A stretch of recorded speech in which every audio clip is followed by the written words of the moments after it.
Hey guys, welcome one and all back to the Time Bomb channel, of course, with the dulcet tones of the Bombardier. And just before we crack on with the video today, if I could ask you please, if you're new to the channel, to do the clicky stuff, the subscribe bits down below. That would be much appreciated, as it's going to be helping the channel in the future greatly. Alright, so with that out of the way, let's get the tea out of the way also, and then we can crack on with the review of our watches today. So we've got some rather rare birds for you today, oozing their vintage panache.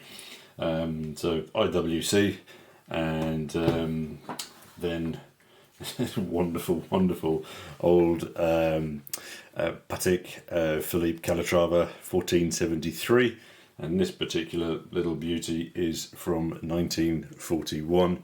So let's just figure the camera out.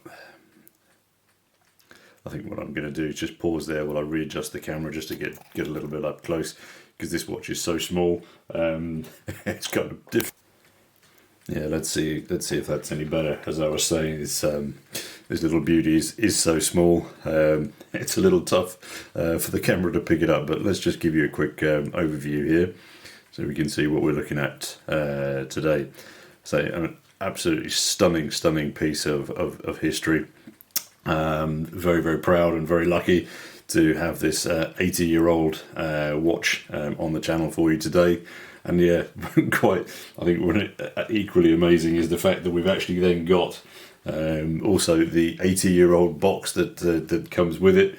So it's super simple cardboard, and then just inside here you can see we've just got some gilt lettering on there. It's kind of difficult to make it out, but it's got the watch shop, in this case Fracero and Gia, just on the side there, Montevideo, Uruguay, and then just up the top here, Patek Philippe, Genève. Almost museum quality watch box. I'm going to get that out of the way because it's super fragile.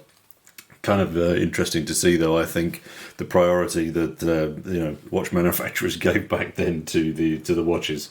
Their focus was elsewhere. So what we're looking at here today then is the stainless steel version, which from my study shows that this, the stainless steel version of the 1473 is not that common.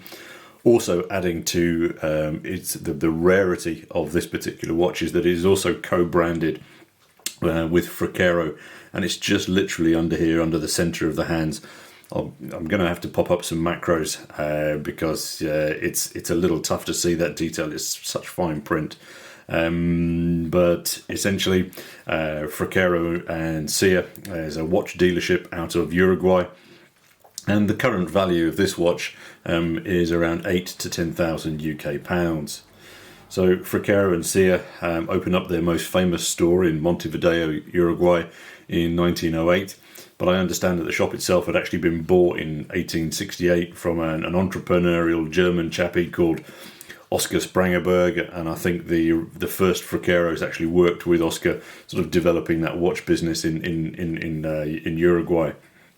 Fracero then actually began their relationship with Patek back in 1929, and as a watch shop, they've sold watches to interesting characters, like the poet Pablo Neruda, who apparently purchased a Bulova Accutron primarily because it didn't tick. Interesting piece of history there. And they've also then sold to presidents like Dwight Eisenhower, and then his cheese-eating surrender monkey counterpart Francois Mitterrand apparently also shopped in the same store. But back to the watch. As I mentioned before, I'm not sure if we can really get up close and personal enough with this. I'll throw up a macro while I'm just running through the stats. So what we're looking at then is a watch that is 31 millimeters across, very slight 16 mil lugs, and as you can see, it's a little sub-seconds there at the 6 o'clock, with a very delicate little hand just tripping along inside there. It's so fine. And then, of course, you have these very classic and beautifully designed teardrop lugs. As I say, just sort of dropping down. You can see it quite nicely again from the side there. Really nice design. But my God, it's so small. And of course on the back you just have this very, very clean, polished, simple case back. Again, very almost minimalist. The movement inside is a 10-1110 caliber, which is a manual wind lever only. And as you can see from that little second hand, it's still working absolutely perfectly. Onto the dial, I mean, we've got that kind of muted matte silver, and I really, really, really do like that. I think I almost prefer it to sort of like a white. Very, very classy, very, very classy impact. And personally, I'd probably put it on a brown strap, because I think that would really bring that colour out a little bit more. I think the black makes it a little bit too severe. Again, that's just personal preference. Obviously, as you can see on the dial, there is some discoloration going on, but again, that's to be expected for an 80-year-old watch. I know that when I'm 80, I'm going to have some discoloration going on also. As you can see again, though, the hands are super fine, and please do note the length of the minute hand. It actually extends beyond the minute track. Kind of an interesting detail. It just drops over the edge of that track a little bit. Again, I mentioned before that just under the center of the hand there, you have the Fracaro designation. I can kind of feel that nowadays that co-branding would command a far greater portion of the dial real estate. So again, it's interesting to see the decisions that they made and the agreements that they reached. Another curiosity we can see on this watch is that the previous owner had popped a Piaget strap on here, so perhaps coming from the collection of a watch savant from a few years ago.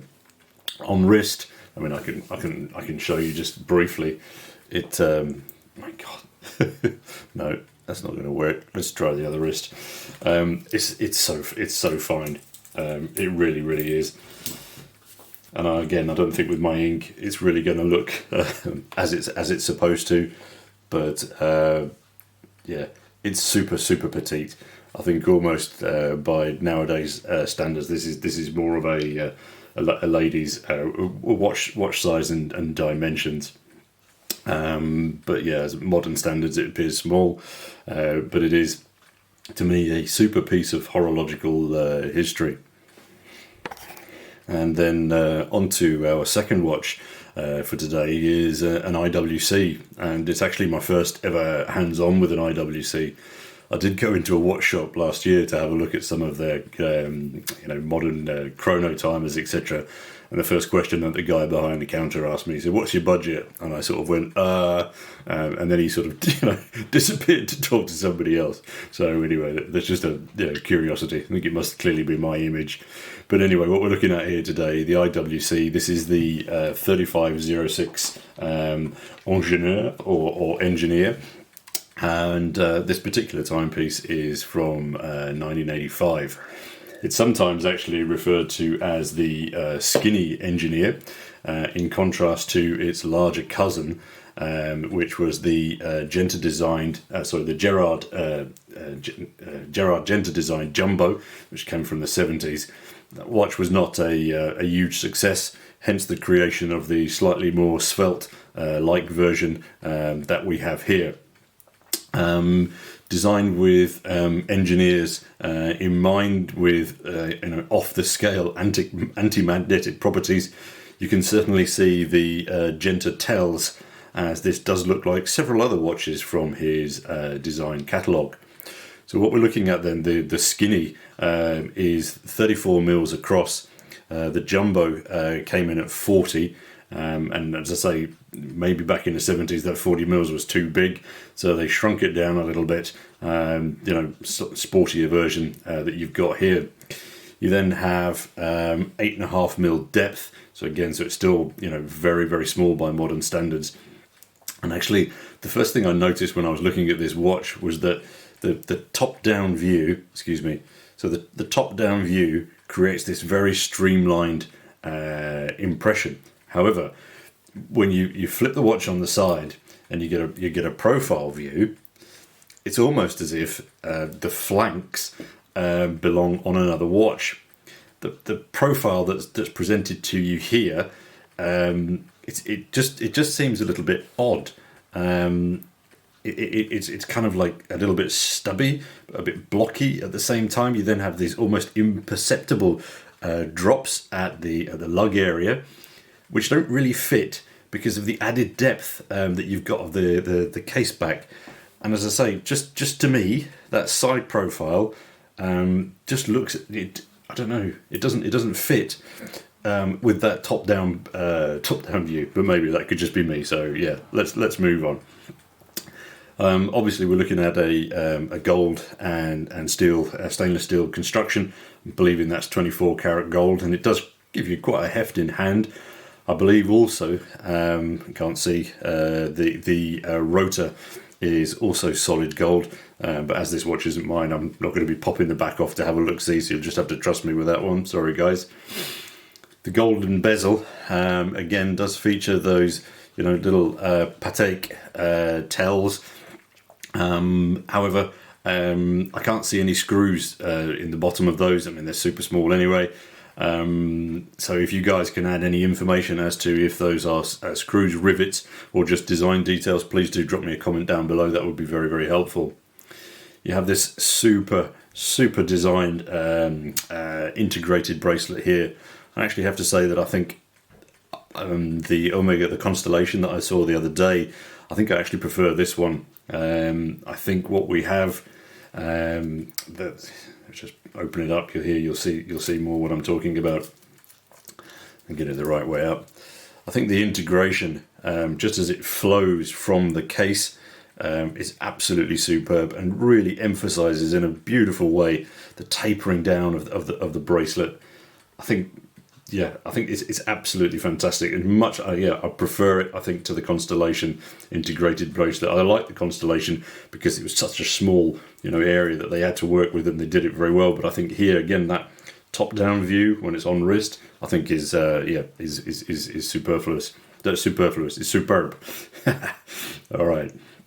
The watch has been well worn, and I think it's sort of muted the gold and mellowed it nicely.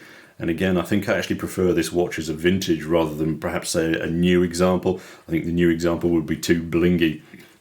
You then have over here a golden crown, which is Jesus fish signed. It is a screw down. I was quite surprised to see, but only by a very few twists. Onto the dial, you have these tiny little lume drops at the end of the golden hour markers, and very, very fine lume on the hands. The lume though is quite weak, and it was a struggle to get the photo, as the lume did need a lot of charging up to pick up the light. Might just be simply due to the age of the watch, or the fact that it's been in a box for quite a long time. Key distinguishing feature, of course, on this watch is the Kandjar logo that we have here over at 9 o'clock. So yep, that's the silver Islamic swords logo, which is the Sultan of Oman's logo. And in my research, I found that bizarrely that Kandjar logo itself can add up to 100% markup on watches bearing that mark. November 1985 was the 15th anniversary of Sultan Qaboos bin Said, so one imagines that this watch coming from that year, probably one of a batch that he commissioned as gifts to the trusted bods within his circle during those anniversary celebrations. So you can just let your imagination run wild a little bit with who was the lucky recipient. The chauffeur, perhaps? All right, so just give you a final overview then. As I say, the inside of the bracelet, again, I find it really, really, really well executed. Again, so smooth. Very, very nice. Just quite a simple pressed clasp here, and then with a single signed retainer here. So no butterflies on here, which again I'm not a massive fan of. Surprisingly, it's actually quite large, and I was looking at the set spare lugs here, and I can't see much. None of them look new. They all look worn. So whoever wore this had quite large wrists. My wrists are 7 1/4. It's just, I think what we're looking at is then some rather large subalder on wrist. There we go. really quite interesting. So gold and silver, not necessarily my favourite combination, but again, first IWC on the channel. Hope we can get a few more. Again, as I'm sure you guys appreciate, this isn't mine, it's been lent into the channel, so I hope you enjoy that. I guess, oh yeah, other than that, to say that I did get the Smiths back from the service, and I have to say that it was just local watch repairer that I sent it into, and they've done an absolutely superb job.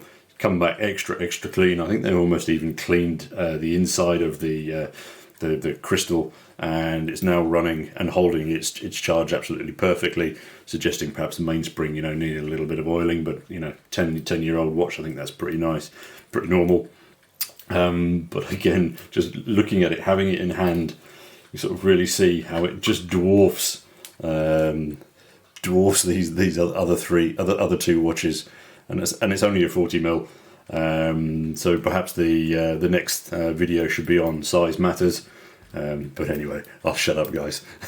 Thanks as always for your time and for viewing, and hopefully these two ancient watches have been enjoyable for you. And until next time, of course, this is your host, the Bombardier, signing off. Cheers, guys.